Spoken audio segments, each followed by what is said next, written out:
name is Zoe Perkins, and on behalf of the Florida Southern College Symphony Orchestra, we are excited to show you an exclusive behind-the-scenes interview with our new conductor, Dr. Placeres. Hope you enjoy today. Thank you for inviting me to do this. This is great. So we'd like to start off this interview by getting to know you a little better. Can you tell us a little bit about yourself and what distinguishes you as a person and a musician? Sure. I was born in Mexico, so I was born in a very musical family. Most of my family are professional musicians.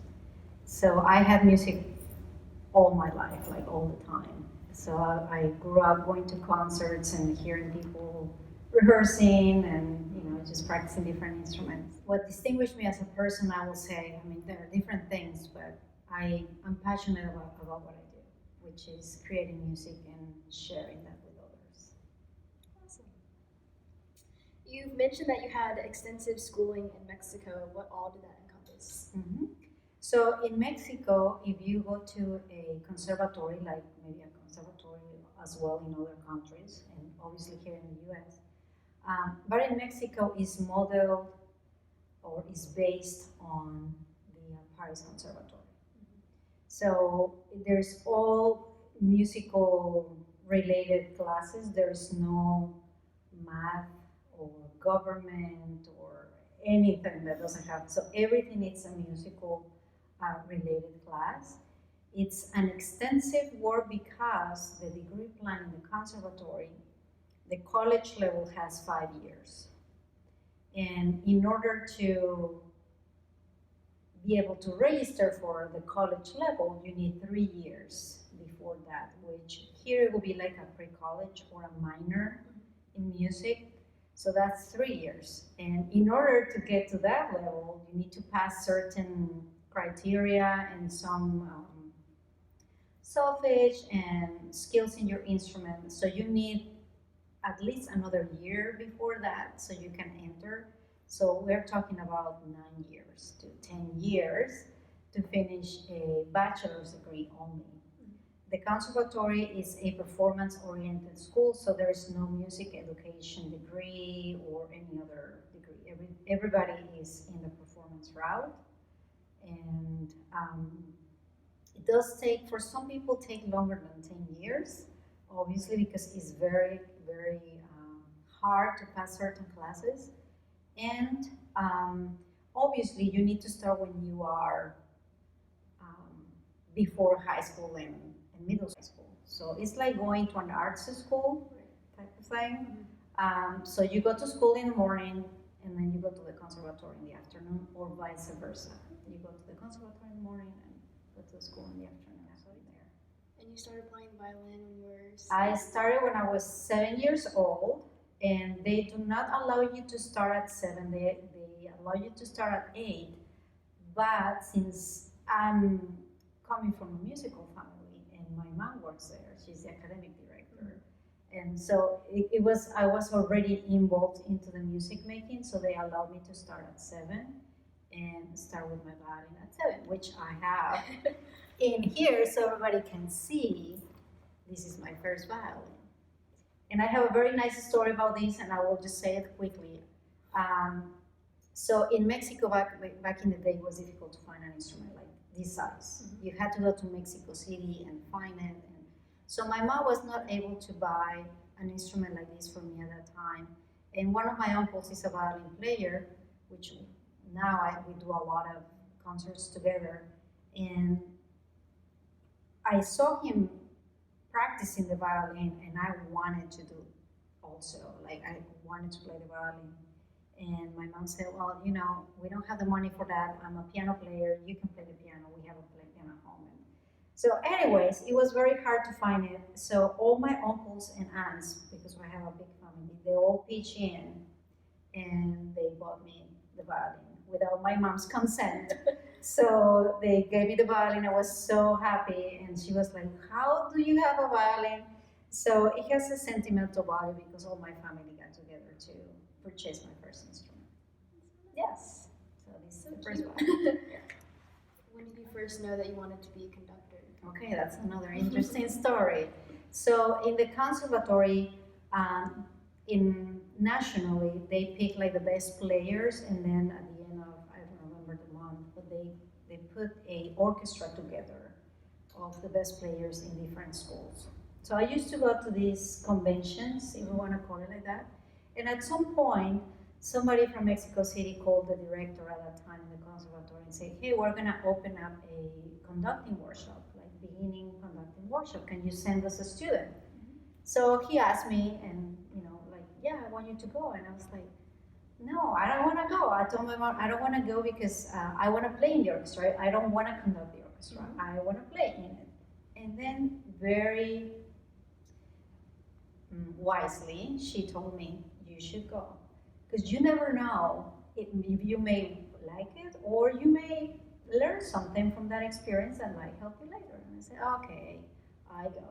So I went, and I fall in love with conducting since that time. So that was when I was probably 18, 17 years old.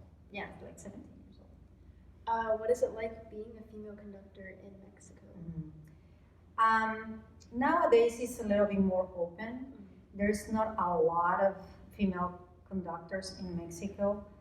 Very few are known. Of course, there are a lot that are known, but I think there is still the stigma of a woman leading a group. When I first conducted a professional orchestra in my hometown, I knew that they thought I didn't know anything because I was a woman. So I think you need to work harder to demonstrate that you can actually do it, and that there's a lot of school behind, like a lot of things that you've done behind in your study time to make sure that, yeah, I know what I'm doing, I have something to share with you, allow me to share that with you. So it's opening, it's definitely opening. One of your philosophies is that musicality originates from the heart, and because that is where our passion comes from. How did you learn this, and what else are you passionate about besides music? I think it's all together. When I'm sharing my passion for music, I do it from the heart, because you can't do it from here. Nothing is like that. So I think music is something that we create from the heart, and something that we every single piece of music that we perform reborns, right? Every single time, even in a rehearsal, you're making life, you're making that musical piece alive. Do you have any other passions? I like to run. I like yoga, and I like to read about human development books, or spiritual books and things like that, because I think that helps me to be a better teacher, obviously person, but be a better teacher, and to share in a better way my points of view, which is, we all have a point of view, but I like to share my point of view, and I have a reason for it, right? Yeah. Lastly, our last question, what's on your bucket list? Oh. Musically speaking, or? Both. Okay. Music and non-music. Well, musically speaking, I think there are so many different pieces that I would like to do, like a Mahler 1 or Mahler 5. Brahms symphonies are great as well. But being a conductor in an academic setting, what it's very important to keep in mind is that I am preparing the rep based on the orchestra. I never organize a repertoire based on what I want to do. And I think a lot of conductors fell into that mistake, because they are not quite looking for what's best for the students. What's best for me? I want to do this, and I don't care, sounding well or not. And I think it should be the other way. We are here to help the students to succeed, and we want to do that in a sequential way. So I always prepare the repertoire based on that.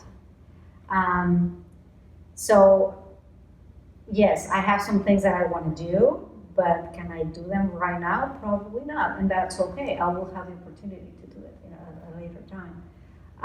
But I love to travel. I would love to travel to Africa. I haven't traveled to Africa yet. Maybe a safari or something like that. Going to India for like a spiritual retreat. That's in my bucket list, and yeah, traveling. I will say there's a lot of traveling I want to do, and help the animals, help dogs or cats that need to be adopted. So I do that too. Well, thank you so much. Yeah, well, thank you for the time. This is great to have this and to get a lot of people meeting us and what we're doing here for new at Florida Southern. So, yeah, thank you.